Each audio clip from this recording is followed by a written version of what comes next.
Hey everybody, welcome back to the Deeply Graphic Design Cast. I am Nick Longo, your host, and today is a Q&A special. We haven't done one of these in, I don't know if we've ever done one actually. We used to do the live ones back in the day. That was kind of fun. And maybe we should do that again. I think that's something maybe to consider down the road. But we have been receiving kind of odds and end questions over the last few months via Instagram and on our Spotify thing when we drop in a poll or a question.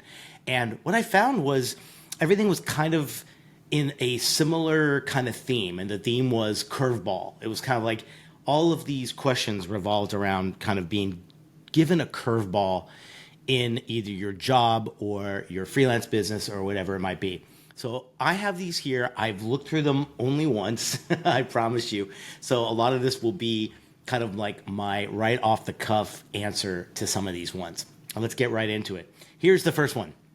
I just found out our in-house team is being downsized and all the creative is going to be outsourced. How do I keep morale up while also prepping my exit strategy? Unfortunate to hear that, first of all. Like, I've seen that. I've been a part of that. I've been on both sides of that situation where that is happening. So let's break it down. First of all, it sounds like it's inevitably going to happen and there's some outsourcing happening. Maybe your job is in jeopardy down the road. You are correct in saying, how do I keep my morale up? I think the number one thing I would suggest or recommend someone do at that point is to not let your morale drop. You are still amongst a lot of different people that will be in your network for the years to come. So how you manage this, how you react to it, I think is truly up to you. And I would try to keep the most positive kind of like perception to most people. I want everyone to think like, wow, you're doing great through this whole thing. You're staying strong. You're still doing your work, whatever it might be. That's not a time, I think, to lose faith or lose the momentum, because your reputation as well is something that you want to propel and keep going into the future. So my first thing would be try as best as you can to keep that morale up amongst yourself. That's all you can do. You really can't control the others. But secondly, how do you keep the morale up, but also prep for any kind of exit strategy? I guess my best response would be, you want to know when the writing is on the wall. The last thing you want to do is be hit by a total curveball and found out your job's done, right? In like one day, without any kind of notice before that. So if the writing is on the wall, in addition to being as positive and optimistic as you can amongst your boss, your team, whatever it might be, this is your chance to spend some outside hours when you get home, weekend, or whatever it might be, to polish up everything you have. It might be a good chance legally, whatever you can take as far as the work. Maybe I've heard of a lot of people that get into that zone where they get laid off and they have no access to a lot of the work that they were working on. So if it's legal, if it's okay to do that, this might be a good time to maybe take versions or images or files that you have to show off the work that you've done. And then on the flip side, start thinking about, what does that portfolio look like? What does that website look like? Have you refreshed your resume in a long time? You know, your online presence, all of that stuff. I think the best thing to do would just be to start beefing that up, but don't portray it as, I'm available, I'm out of a job, and I'm looking for new work. I think if anything, I would just make it be a kind of a pump up for yourself to be like, look at all the work I've been doing. Get on LinkedIn as much as you can. Be sure you're posting mini case studies on there as well, just showing off your work. You're not saying anything else, but look at what we did. Love this idea, how we took it from this to this to this, or whatever it might be. That way you're a little bit set up for the future, and it kind of addresses the idea here that you might be looking for a job soon, but you've gotten this chance to have a head start on it. Not a lot of people get that opportunity, and unfortunately, sometimes I've been hearing more recently, people just finding out one day and they're off on their own the next. So if this is a moment to kind of reflect and reconsider everything you have, consider that, you know, a blessing. I hope everything else works out for you as well. So that's what I would say. All right, number 2, my creative director quit suddenly, and now I'm being asked to step up, in quotations, without a promotion or a pay bump. Do I ride it out or push back? Okay, this is, what a great question, because one thing you want to consider is just because someone has left and thrown a curveball to the upper management, to people above them, you're not the first consideration. It's not about, hey, what about you? You need a promotion. We got to bump you up. What you should be thinking is, this is your time to shine. This is your time to play that role as best as you can, all automatically, right? If that person has left and suddenly quit, this is your opportunity to show them that you can be the replacement maybe for that supervisor or that creative director that has just left. So my recommendation would be take yourself to the whole new level. Responsibility, feedback, optimism, all of those things. Be the team player that you can. Show them you are ready for that position. So many times, either when I was going for a promotion or I was overseeing a promotion of someone on my team, the number one thing anyone will tell you is you should be already playing that role before the promotion happens. I know that's a bit unfair, but technically that is truly what most people will tell you, what most HR people will tell you as well, that you want to be playing that role already. So consider you probably had a good, close relationship with that creative director. Write down all the things that person was doing on a daily basis. And how can you do that and even do it better? What could you do above and beyond that? Play that role now. So it's kind of your way of saying, if you do ask for it or the conversation happens, they won't be blind to the fact that you have stepped up in some way. You know what I mean? So I'm not saying do it so on the fly without any kind of concern. Maybe what I would do is talk to whoever's above your previous boss there and say, I'm willing to do the work, step up, whatever it takes for the good of our team and the good of our company. Always put the company first. Always put that above just you. Don't race in there and say, ooh, I want that position. That's not the way to go about it. What I would suggest you do is, like I said, put the company first. Say you'll do anything to kind of keep that momentum going. Rely on me. Trust me. I will help us get through this. That's where you get the promotion. That's where your new supervisor or whoever it might be will really respect you stepping up to that position. And it should be a natural. In most cases, I don't think many people know that would be your way in. If someone plays some other tactics and does something maybe, a little bit cheesy or a little bit kind of call it, what's the word? Kind of, against the grain or whatever. In most cases, I would assume someone like that won't be hired or won't be promoted. If they do, you're probably working at the wrong place to begin with. So then you can start thinking about maybe other opportunities from there. So if they go at it unethically, I would just make sure you're doing it the right way, even if it means you don't get the promotion. So I hope that helps. That would be my best bet. I know you're in a tricky situation right now, but years later, you'll be happy that you did it the right way and you didn't do it in some other way that maybe another employee or a coworker would do. So hopefully that helped you out. Number 3, we just got a huge rebrand project and they want it done in 3 weeks with no additional help.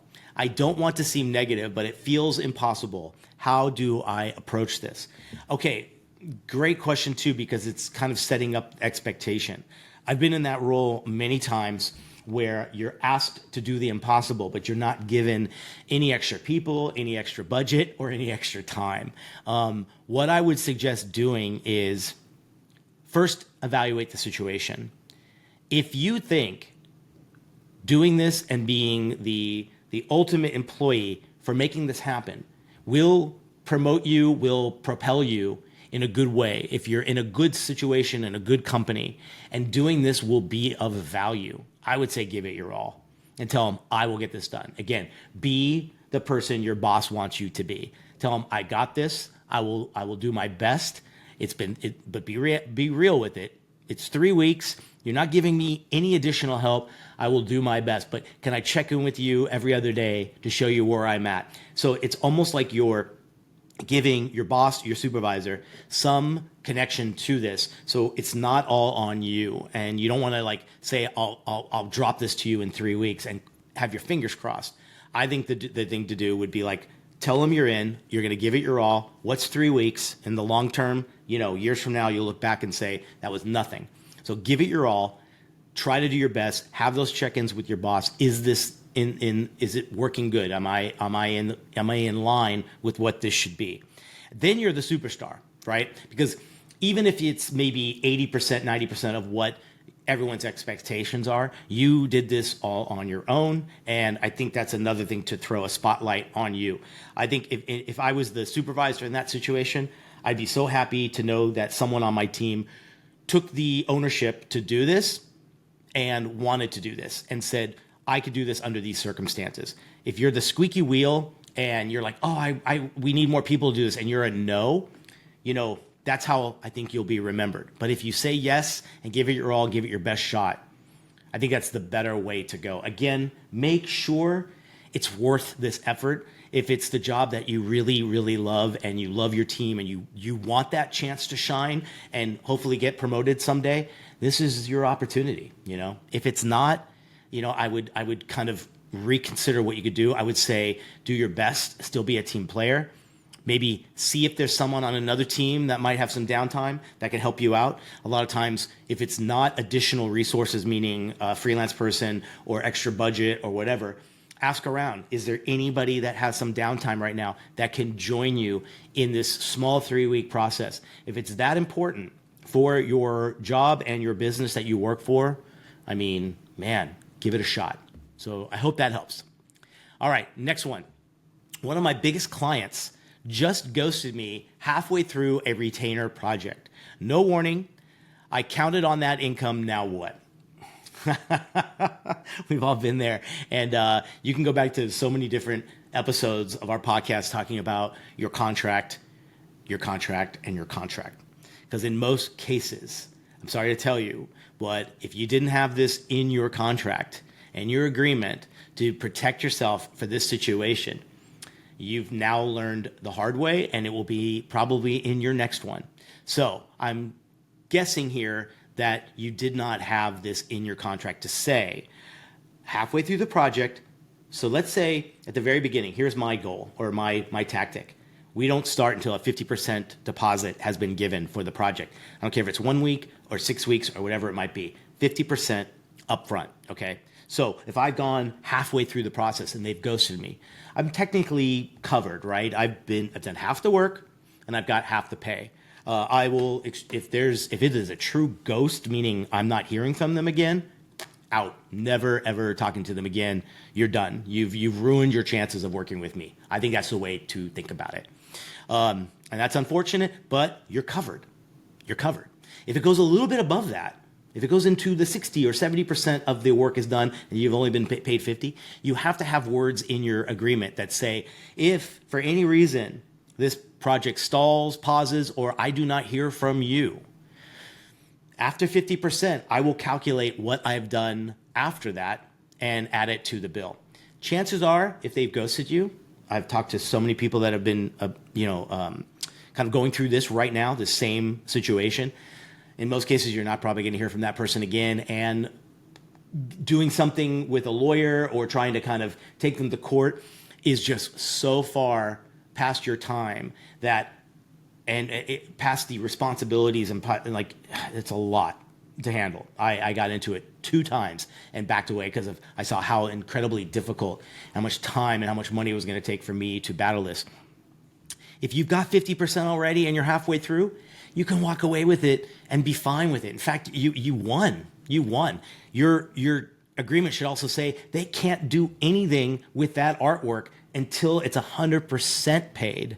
So make sure your contract has that disclaimer in that until full payment, you don't own anything. You've just paid me for my time. So make sure that's in there, because then again, if they do use it and you're 50% paid and they don't have the rights of ownership to them, sue their ass. Like, that would be my recommendation as well. That's where I'd lawyer up for sure. So Just my legal advice there. Don't take it or leave it. I should have put a disclaimer at the beginning here. So I hope that helps. Terrible situation, I know. But in most cases, guys, and I'm sure some of you can agree, until you are burned like that, yeah, to me, it took me getting burned 2 or 3 times to make an ironclad agreement, and now I am covered every single way. Next question. My laptop died in the middle of 2 deadlines.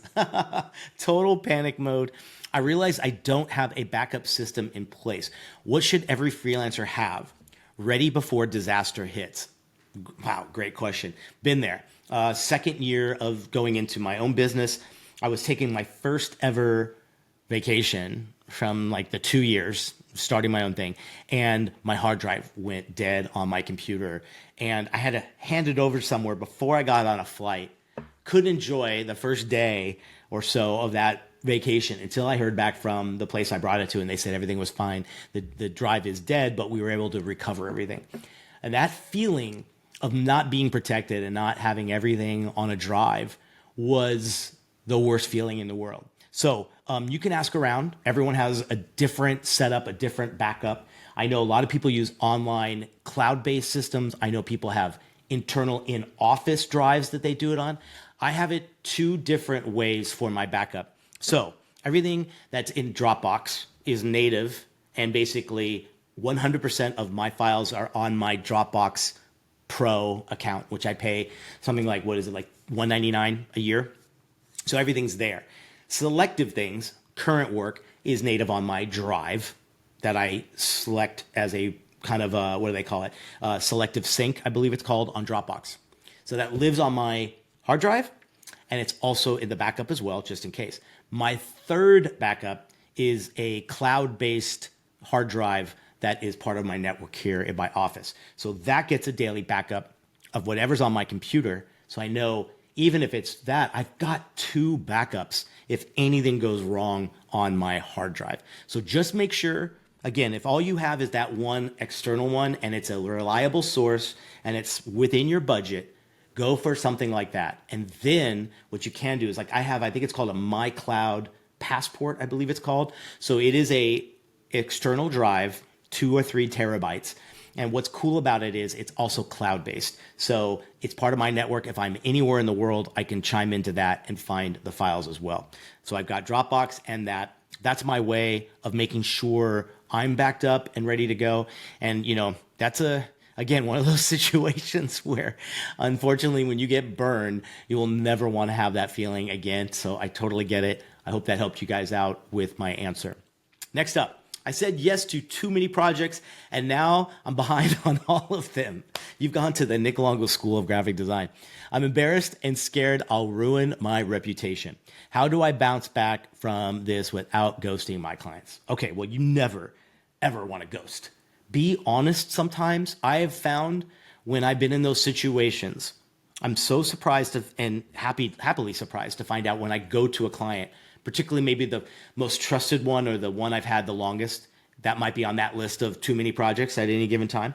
And I'll just tell them I've bitten off more than I can chew, or something I can say that there's just right now, there's just too much, and I do need to kind of throttle back.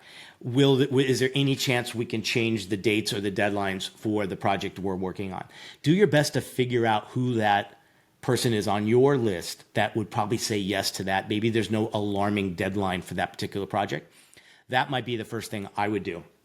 One thing I would suggest never to do is talk about other client work with any clients. I never say I've taken on too much with new clients or whatever, or I have this other project that is so important.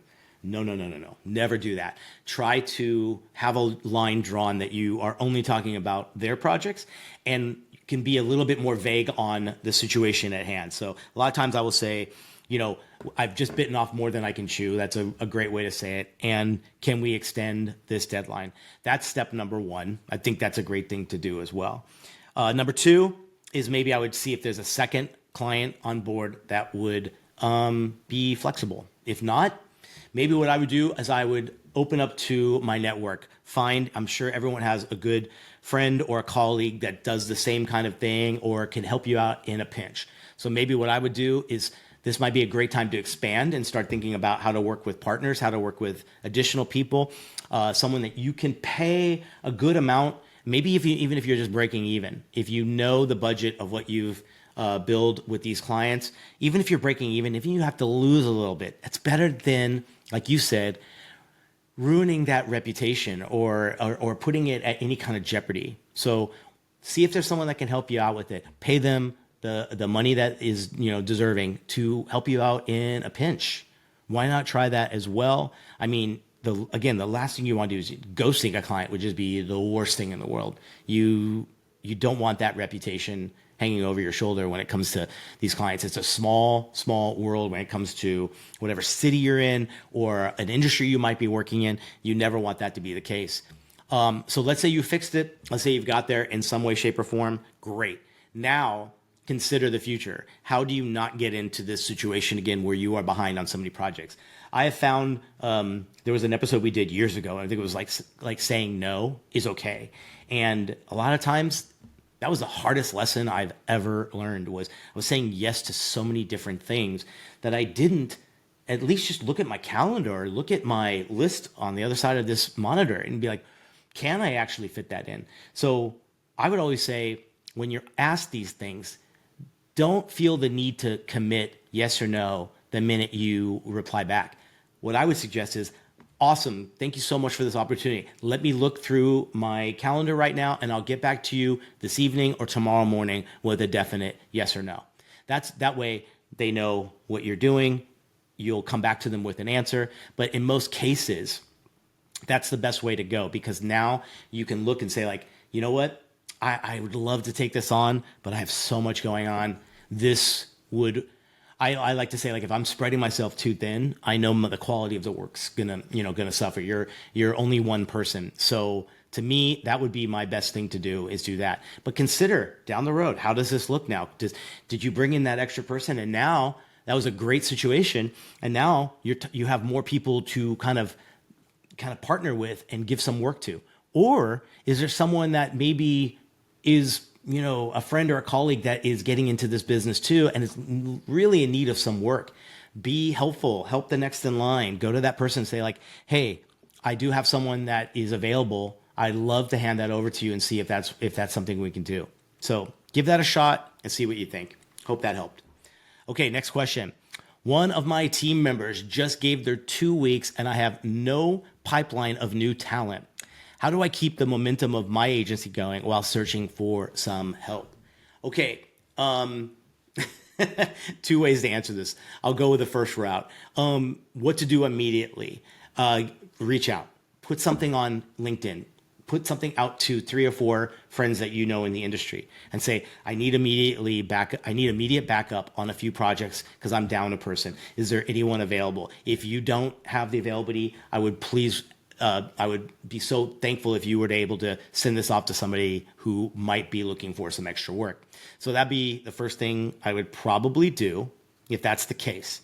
And then with no pipeline of new talent, that's an interesting thing too, because I always know that, like, if that ever came the situation for me, I would know exactly where to go because of the network and the amount of people that I try to connect with on a monthly, yearly basis. And I know every person I'm connected to is also connected to, many more people that I don't know. So having those core few people in your group that you can reach out to, even if it's not them, they could probably find someone immediately to help you out. Just like we do in school, at my facility where I teach, we have what's called a new education or new teacher pool, meaning there might not be any openings right now, but we have a pool of approved and already kind of checked with possible new teachers that can come into the mix when the opening does happen. So let's say that happened, and I think it's because it happened so quickly and so spontaneously. Someone might quit, someone might retire, someone might have a scheduling conflict, and they can't teach a class. They have this pool ready to go. Like you said, you don't have anyone in your pipeline right now. So you should always be thinking about how you can have that in there. people on hand that you can kind of reach out to and bring onto a project. So when I see the way they do that there, that's really great. They're not caught with a situation and they can't filling that spot with someone because they don't have someone. And then they got to go through the whole process of meeting them, identify them, getting their resume, all that stuff. Have those people pre-approved for yourself. And hopefully that could be someone that you could take down the road. Okay, next one. Our biggest client just got acquired and now all projects are paused. Oh, I'm feeling that already. It's 40% of our revenue. How do I pivot fast without acting desperate? Okay, so our biggest client has been acquired and now all projects are paused. Okay, one thing you can do, if that's the question, it probably sounds like they might be looking at maybe an alternative design source, an in-house design source that maybe someone they've acquired now has, or whoever acquired them maybe now has. One thing you could do is put your best foot forward. I would put together a document or a pitch deck or something of all your success stories that you've done with them, how you know them, how you're embedded in their DNA and their workflow, all the things that you did that were successful, those little moments where you did something maybe above and beyond or what it might be. That's not bragging. That's just putting together a confident pitch of something you've done for them. And just maybe you do need to kind of reemphasize that. In some cases, I've had this happen to me, and I didn't even get a chance to chat with the person that I had worked with for so many years. They were already replaced. So you're talking to the new place. And when the new place came around, I put together something very similar to that because I was like, they can't make a decision without knowing what I've done for that company for the last 3 or 4 years. And I wanted to make sure the new owners or whoever acquired them knew that, like, I am a valuable resource for you. And I wanted to just give it my best shot before they make any decisions. I've been on that twice. I've had one where it worked out great and the new owners were more than happy and saw the value, and we went right into a rebrand, and they've been a client ever since. I've had it once or twice where it didn't work out, and I get it. It might not be the person you're talking to, and it might not be their decision at that point to say yes or no. But what you can do is give them the ammo to go to their boss or to their supervisor and say, hey, we have this amazing resource. We should consider this moving forward. We're new to this. We don't know this company. They might have lost a few internal people. So make it worth their while to invest back in you. At least you give it your best shot. I think that's the best thing to do.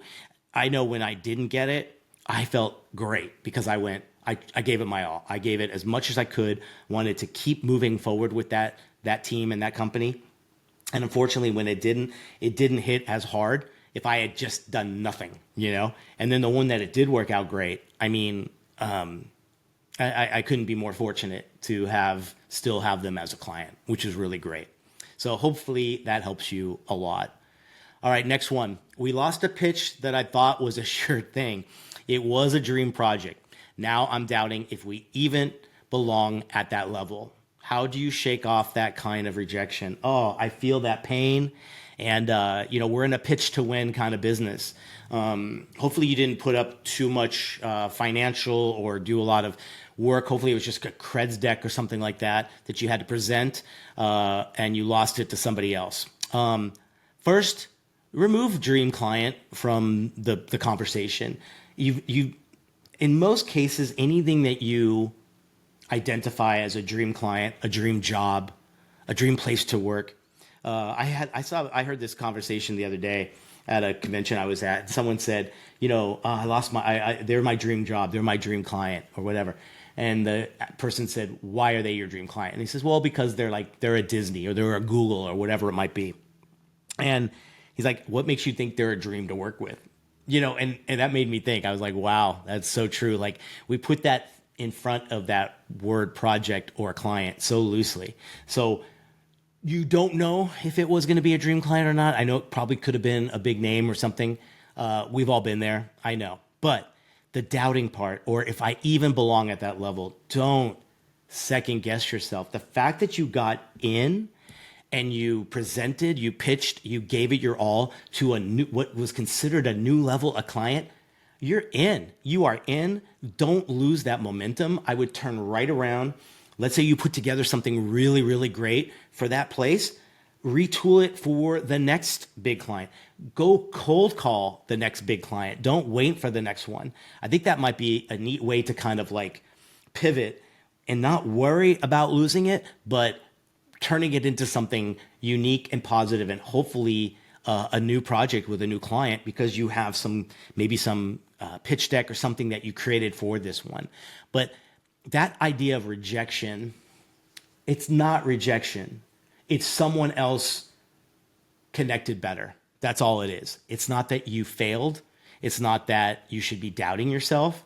It's the same with a job application or a job opportunity. When you don't get the job, it just means somebody else matched them better on what they were looking for. And in some cases, there's just no way of knowing, and there's no way of controlling that. So turn it into something great. Find the next one that you think will truly be a great new dream client, dream project down the road. So hopefully that helped you out a lot.